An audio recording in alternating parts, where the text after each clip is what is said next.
Tidak jelas juga mulutnya, baunya seperti apa. Mungkin bau khamar, mungkin bau rokok dan seterusnya. Tapi mau berhubungan. Istrinya di rumah yang bersih, yang suci nggak mau. Dan itu luar biasa membuat saya merasa, oh iya di luar saya tidak terganggu lagi. Karena apa yang bisa menggoda dari perempuan sudah dimiliki oleh istri saya.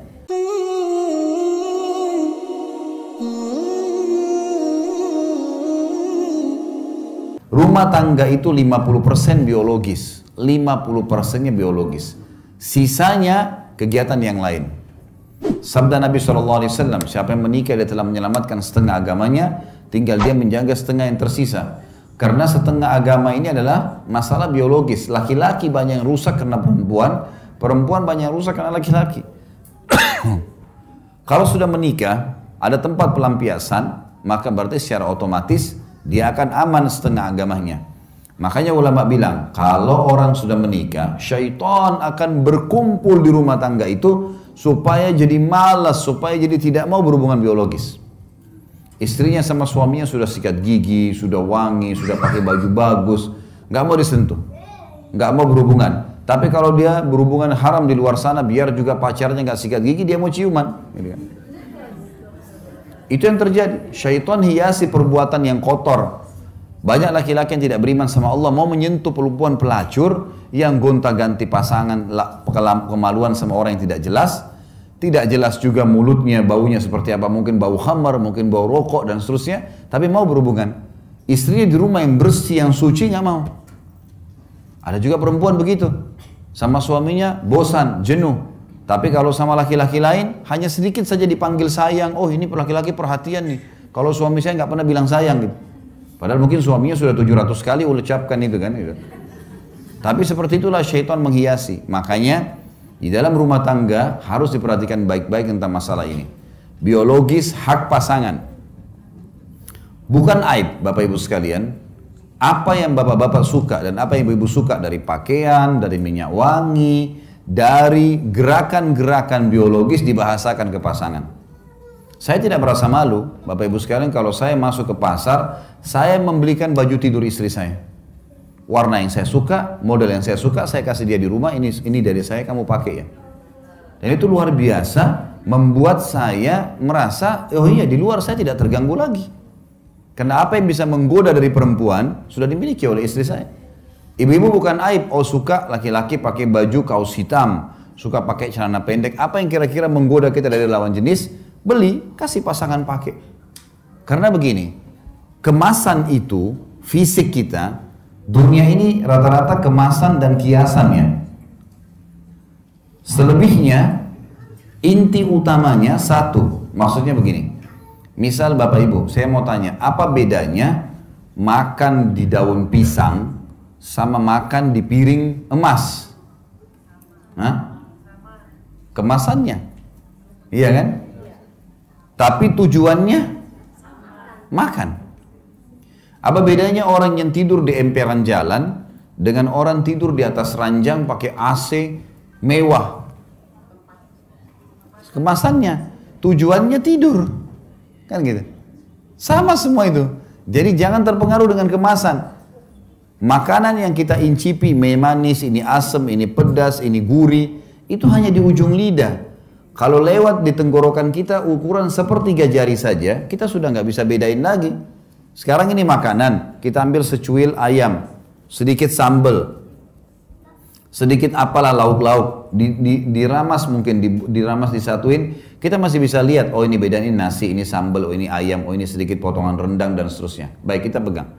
Sekarang Bapak Ibu sekalian, kalau kita masukin di mulut mungkin juga kita masih bisa bedain. Tapi kalau lewat di tenggorokan kita seukuran sepertiga jari, masih bisa kita bedain mana nasi, mana rendang, mana ayam, mana sambal tadi. Udah nggak bisa kan?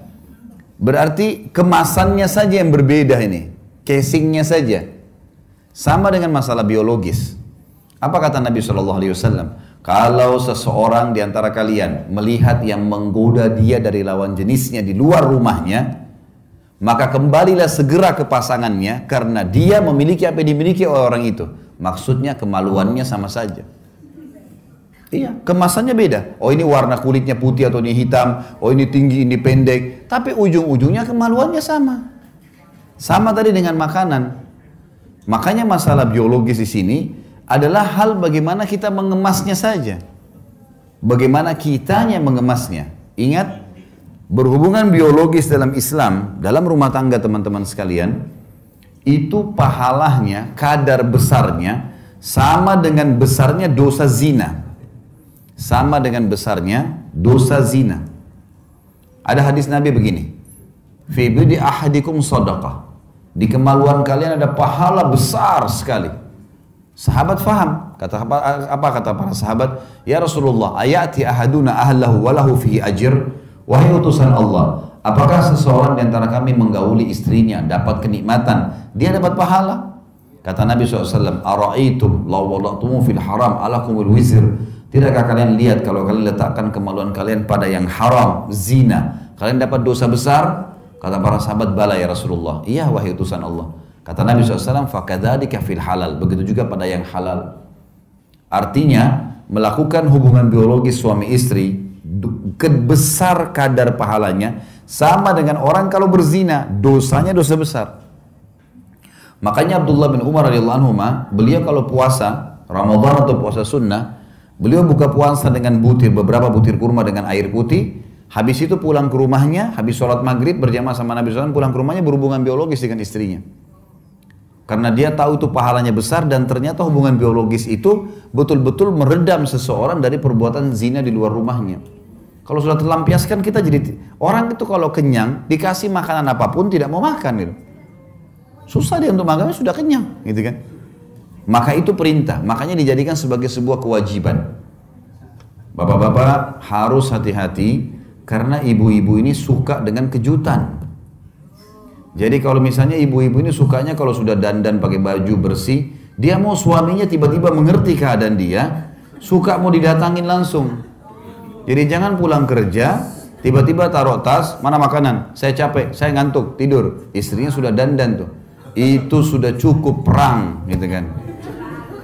Oh ini istri suami saya nggak perhatian, orangnya nggak romantis, orangnya nggak ini. Padahal karena tidak mengerti saja. Kalau pulang ke rumah, sudah ada lipstik di bibir, sudah minyak wangi, sudah pakai baju, letakin tas, layani dulu. Karena itu tujuannya. Dia mungkin tidak mau ucapkan. Jadi harus pengertian. Dan itu hak istri.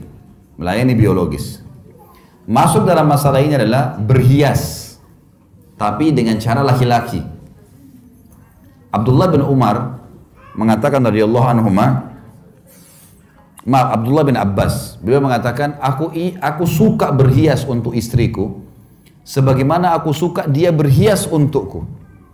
Karena Allah berfirman, walahunna mithlu ladzi alaihinna bil ma'ruf, dan para istri memiliki hak yang seimbang dengan kewajibannya. Maka Abdullah bin Abbas memberikan pelajaran kepada kita, dia akan pakai minyak wangi yang istrinya suka. Dia akan menjaga bau badannya. Banyak suami kadang-kadang egois. Dia mau istrinya selalu wangi, tapi dia sendiri apeknya luar biasa, gitu kan? Ini nggak boleh. Mesti dia tahu. Ada sunnah-sunnah Nabi SAW, disuruh potong kuku, disuruh potong kumis, disuruh cukur bulu ketiak, disuruh cukur bulu kemaluan. Nabi SAW selalu meletakkan wangi-wangian dari leher beliau sampai ke kaki. Maaf, dari kepala beliau sampai ke kaki.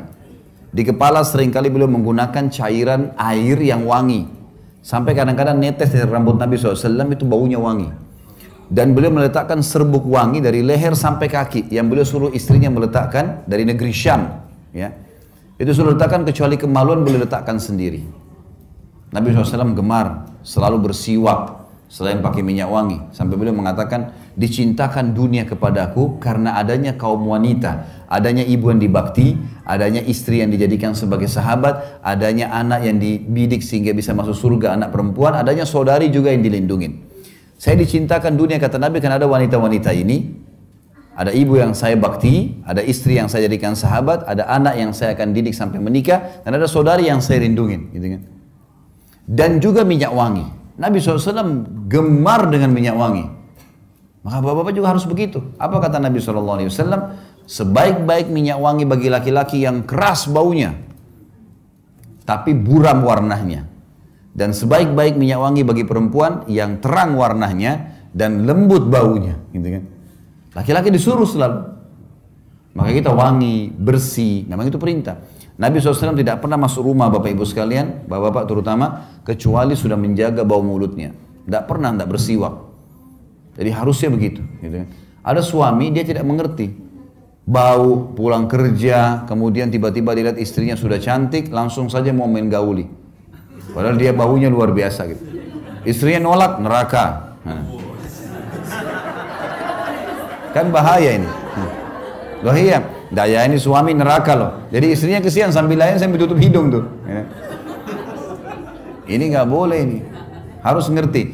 Makanya dalam Islam boleh berbohong dalam memuji pasangan. Misal, ibu-ibu mau suaminya mandi, begitu masuk kerja sudah tahu dia akan mendekat, bilang, Masya Allah, belum mandi ada sudah ganteng. Apalagi kalau sudah mandi. Jangan bilang, aduh bau, sana-sana mandi dulu. Nah, tersinggung dia, nggak bisa. Nanti kita bahas di karakter. Laki-laki itu punya sifat kepemimpinan. Maaf, walaupun orangnya pendek, kecil, tetap saja punya sifat kepemimpinan. Nggak bisa. Gini caranya. Kalau ibu-ibu bapak sekalian punya anak laki-laki sama anak perempuan, bedain begini caranya. Coba praktekin ya. Kasih makanan anak laki-laki kita dengan anak perempuan, tapi caranya ambil nasi itu sedikit lempar di hadapannya. Ini nak, makan. Kalau anak laki-laki, karena dia punya sifat kepemimpinan, dia tidak akan makan tuh. Dia ambil sendok, dibuang-buang nasinya. Dia rasa tercoreng kepemimpinannya. Dari kecil sudah begitu tuh. Anak perempuan kita kasih makan, nak, dimakan sama dia biasa. Gak ada masalah buat dia.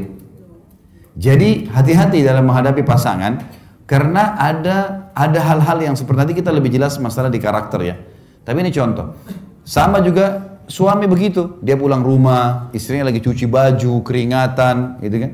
Sama dia bisa bahasakan, Masya Allah, belum mandi sudah cantiknya begini.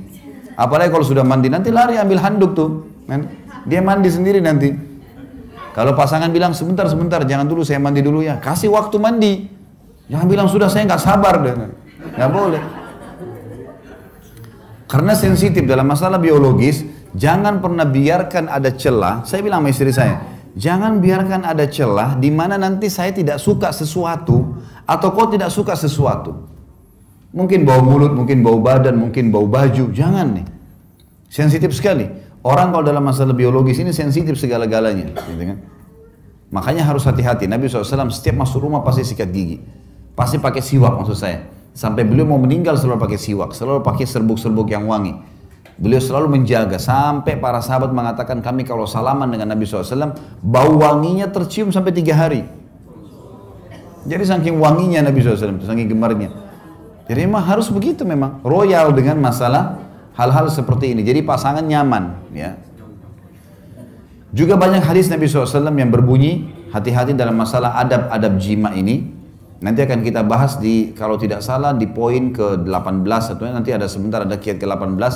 Masalah nikmatilah pasanganmu, diantaranya adalah dalam masalah biologis. Nanti kita akan bahas masalah itu insya Allah.